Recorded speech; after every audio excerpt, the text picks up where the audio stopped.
നമ്മളൊന്ന് ലുലു മാളിൽ പോയായിരുന്നു. എടപ്പള്ളി ലുലു മാളിൽ. ലുലു മാൾ ഇപ്പോൾ എല്ലാവരും ഉള്ളതുകൊണ്ട് പിന്നെ എടപ്പള്ളിയിൽ നിന്ന് എടുത്തു പറയണമല്ലോ. അപ്പോൾ ആദ്യം ഞങ്ങൾ ലുലു കണക്റ്റിലാട്ടോ പോയത്. കാരണം ഹൈപ്പർ മാർക്കറ്റിൽ പോയപ്പോൾ ഭയങ്കര തിരക്ക്, ഒരു രക്ഷയില്ല. പിന്നെ ഹോളിഡേയും കൂടി ആയിരുന്നല്ലോ, 1 ജയന്തി ആയതുകൊണ്ട് ഹോളിഡേ ആയതുകൊണ്ട് ആയിരിക്കും എന്ന് തോന്നുന്നു. തേഴ്സ്ഡേ ആണ് പോയത്. നല്ല തിരക്കായിരുന്നു. അപ്പോൾ കണക്റ്റിലൊക്കെ ഒന്നിങ്ങനെ നടന്നു.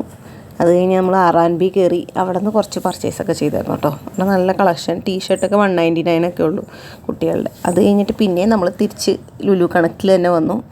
ഫ്രിഡ്ജൊക്കെ ഒന്ന് നോക്കി. ഞങ്ങൾക്ക് ഫ്രിഡ്ജ് പുതിയതൊന്ന് വാങ്ങാനൊരു പ്ലാൻ ഉണ്ടായിരുന്നു. അപ്പോൾ അതുകൊണ്ട് എക്സ്ചേഞ്ച് ഇല്ല അവിടെ, നമുക്ക് പഴയതൊന്നും ഒഴിവാക്കണമല്ലോ, അല്ലെങ്കിൽ അതുകൊണ്ട് തന്നെ മേടിച്ചില്ല. അങ്ങനെ എല്ലാം നോക്കി. പുതിയ കുറേ കളക്ഷൻസ് ഉണ്ടായിരുന്നു. അപ്പോൾ എല്ലാം ഞങ്ങളൊന്നിങ്ങനെ നടന്ന് നോക്കി. ഫ്രിഡ്ജ് മാത്രമല്ല കേട്ടോ, നമ്മൾ ഫുള്ളെല്ലാം ഇങ്ങനെ നോക്കി. ഫ്രിഡ്ജ് അതെനിക്കിഷ്ടമായി, ആ ഫ്ലവറൊക്കെ ഉള്ള ഫ്രിഡ്ജ്. പിന്നെ ഇത് വേറൊരു വെറൈറ്റി കളർ ഉണ്ടായതുകൊണ്ട് ഇതിങ്ങനെ വീഡിയോ എടുത്തത്. പിന്നെ വാഷിംഗ് മെഷീൻ, എല്ലാത്തിൻ്റെയും കളക്ഷൻ ഉണ്ട്. നിക്കോണിൻ്റെ ക്യാമറാസ്, പിന്നെ വേറൊരു ക്യാമറ പണ്ടേ ഉള്ളതാണ് ഉണ്ടോ, ഫോട്ടോ അപ്പം തന്നെ ഫോട്ടോ കിട്ടുന്നത്. പിന്നെ സോണിയുടെ സ്പീക്കേഴ്സ്, അങ്ങനെ കുറേ സ്പീക്കറൊക്കെ നമ്മളിങ്ങനെ ജസ്റ്റ് ഇങ്ങനെ നോക്കി. JBLൻ്റെയും അങ്ങനെ എല്ലാം. അത് ടച്ച് ചെയ്യരുതെന്ന് പറയുന്നുണ്ടായിരുന്നു. അടുത്ത് മോനിങ്ങനെ ടച്ച് ചെയ്തപ്പോൾ അവർ ടച്ച് ചെയ്യരുതെന്ന് പറഞ്ഞു. പിന്നെ നമ്മുടെ റേഡിയോ ഇല്ലേ, സരിഗമ കാർവ എന്ന് പറഞ്ഞ് അതൊക്കെ കണ്ടു. അതൊരു 3000 എബോവ് ഒക്കെ ഉണ്ട്, 4000 ഒക്കെ ഉണ്ട്. ആ മൈക്ക് വേണമെന്ന് പറഞ്ഞുകൊണ്ടിരിക്കുക. അതിന് തന്നെ നല്ല റേറ്റ് ഉണ്ട്. ചെറുതാണെങ്കിൽ 3000 എബോവ് ഒക്കെ ഉണ്ട്. അങ്ങനെ അപ്പോൾ എല്ലാം ഇങ്ങനെ ജസ്റ്റ് ലാപ്ടോപ്പ് അതെല്ലാം ഇങ്ങനെ നോക്കി, വീഡിയോ ഒക്കെ എടുത്ത് ഇങ്ങനെ നമ്മളിങ്ങനെ നടന്നു. TV ഒക്കെ നോക്കി, ജസ്റ്റ് നോക്കിയുള്ളൂ കേട്ടോ. TV പിന്നെ ഇവിടെ ഇപ്പോൾ മേടിച്ചോളൂ. അതുകൊണ്ട് ഇങ്ങനെ എല്ലാം ഇങ്ങനെ ചെക്ക് ചെയ്തുകൊണ്ട് അത്യാവശ്യം തിരക്കുണ്ട്.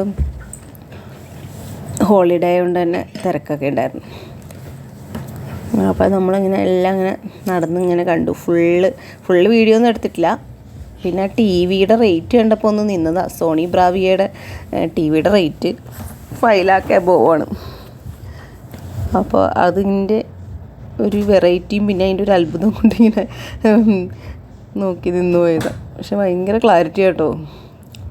പിന്നെ ഒരു QR കോഡ് അവിടെ പുറത്ത് വെച്ചിട്ടുണ്ട്. ഇതുപോലത്തെ സംഭവങ്ങൾ നല്ല ഭംഗിയല്ലേ കാണാനായിട്ട്, പക്ഷെ ഭയങ്കര റേറ്റാണ്. അപ്പോൾ അതൊക്കെ ചുമ്മാ അങ്ങനെ വീഡിയോ എടുത്തു. പിന്നെ ക്രിസ്മസ് ട്രീ ഒക്കെ ഇപ്പോഴും ഉണ്ടായിരുന്നു. നല്ല രസമുണ്ടായിരുന്നു മുകളിൽ നിന്ന് ഇങ്ങനെ കാണാൻ വേണ്ടിയിട്ട്. ക്രിസ്മസ് ട്രീ അതിൻ്റെ അറേഞ്ച്മെൻറ്റ്സൊക്കെ ഓരോ വർഷവും ഭയങ്കര ഡിഫറെൻ്റ് ആയിട്ട് ലുലുവിലെ ക്രിസ്മസ് ട്രീയുടെ ഇങ്ങനെ അറേഞ്ച്മെൻറ്റ്സൊക്കെ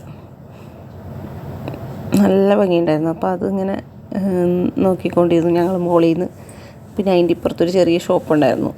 വേണ്ട ഒന്നും മേടിച്ചൊന്നുമില്ല, ഇങ്ങനെ ഞങ്ങൾ R&B എടുത്തായിരുന്നു. പിന്നെ അത് കഴിഞ്ഞ് ഞങ്ങൾ നേരെ മുകളിൽ പോയി പിസ്സ ഹട്ടിൽ കയറി. പിസ്സ ഹട്ടിൽ കുറച്ച് പിസ്സയൊക്കെ കഴിച്ചു ഞങ്ങൾ. ഇരുന്നിട്ട് മെനൂസൊക്കെ ഇങ്ങനെ നോക്കിക്കൊണ്ടിരിക്കുക. വെജ് മാത്രം, ഞങ്ങൾ വെജിറ്റേറിയൻ ആയതുകൊണ്ട് വെജ് മാത്രം മതിയല്ലോ.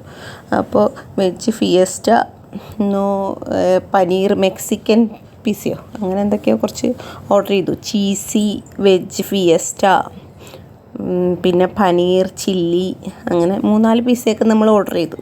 ലാർജ് മേടിച്ചപ്പോഴത്തേക്കും പിന്നെ കുറച്ച് ലൈം ജ്യൂസ്, കുറച്ചെന്ന് പറഞ്ഞാൽ എല്ലാവർക്കും വേണ്ടാന്ന് പറഞ്ഞതുകൊണ്ട് lime juice, cheese garlic bread അത് എങ്ങനെയാണെന്ന് അറിയാൻ വേണ്ടിയിട്ട് അങ്ങനെ കുറച്ച് സംഭവങ്ങളൊക്കെ ഞങ്ങൾ ഓർഡർ ചെയ്തു. ഇത് കഴിക്കാൻ കഷ്ടപ്പെടുന്നത് കണ്ടോ. ഫസ്റ്റ് ശരിക്കും എടുത്തതായിരുന്നു അവൻ. പിന്നെ പീസ് ചെറുതായി കഴിഞ്ഞപ്പോൾ അവനെ എടുക്കാൻ പറ്റുന്നില്ല. അങ്ങനെ ഫസ്റ്റ് കറക്റ്റായിട്ട് നൈഫ് വെച്ച് മുറിച്ച് കോർക്ക് വെച്ചിട്ട് കുത്തിയൊക്കെ കഴിച്ചതായിരുന്നു. അപ്പോൾ അങ്ങനെ ഒരു പിസ്സ വന്നു. അപ്പോഴത്തേക്കും ഇത് ഒരു പാപ്പഡ് പോലെയായിരുന്നു കേട്ടോ, സാധാരണ പിസ്സയുടെ ബ്രെഡ് അല്ലായിരുന്നു. അപ്പോൾ അതുകൊണ്ട് ഞങ്ങൾക്കതൊന്നും ആവാത്തതിനോണ്ട് നമ്മളിങ്ങനെ ഓരോന്നും ഓർഡർ ചെയ്തു. ഇത് ലാവാ കേക്ക്, ചോക്ലേറ്റ് ലാവാ കേക്കായിരുന്നു. നമ്മൾ കുറേ വീഡിയോസിൽ കണ്ടിട്ടുണ്ട്. അപ്പോൾ അതിൽ മെനുവിൽ കണ്ടു കഴിഞ്ഞപ്പോൾ ഒരെണ്ണം ഓർഡർ ചെയ്ത് നോക്കിയതാണ് ടേസ്റ്റ് എങ്ങനെയാണെന്ന് അറിയാനായിട്ട്. പക്ഷേ ഞാനത് എടുത്തതിൻ്റെ പ്രശ്നം കൊണ്ടാണോ എന്നറിയില്ല, അങ്ങനെ ലാവ പോലെയൊന്നും വന്നില്ല. പിന്നെ എനിക്ക് ഡാർക്ക് ചോക്ലേറ്റ് വലിയ ഇഷ്ടമൊന്നുമില്ലാത്തതുകൊണ്ട് എനിക്ക് വലിയ ഇഷ്ടമായില്ല സത്യം പറഞ്ഞാൽ. വേവാത്ത പോലെ തോന്നി നമുക്കത്. പിന്നെ ഞാൻ പറയില്ലേ ചീസ് ഒക്കെ പിന്നെ വെജിറ്റബിൾസൊക്കെ ഫില്ലിങ്സൊക്കെ ഉള്ള പിസ്സ 1-2 കൂടി നമ്മൾ പറഞ്ഞിട്ടുണ്ടായിരുന്നു. അത് അവർ നല്ല ചൂടായതുകൊണ്ട് അവർ തന്നെ സെർവ് ചെയ്ത് തന്നു. നല്ല ടേസ്റ്റായിരുന്നു. അതിൻ്റെ ചീസ് കണ്ടോ ഇങ്ങനെ തൂങ്ങി കിടക്കണം, നല്ല ചീസായിരുന്നു, നല്ല ടേസ്റ്റ് ഉണ്ടായിരുന്നു. അത് ലാസ്റ്റ് കൊണ്ടാണ് എല്ലാവർക്കും കൂടുതൽ ഇഷ്ടമായത്.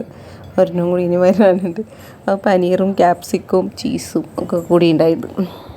ഇത് സാധാരണ പിസ്സ ബ്രെഡ് പോലെ തന്നെയായിരുന്നു കേട്ടോ. ഫസ്റ്റ് ഞങ്ങൾ 2 ലാർജാണ് ഓർഡർ ചെയ്തത്. അത്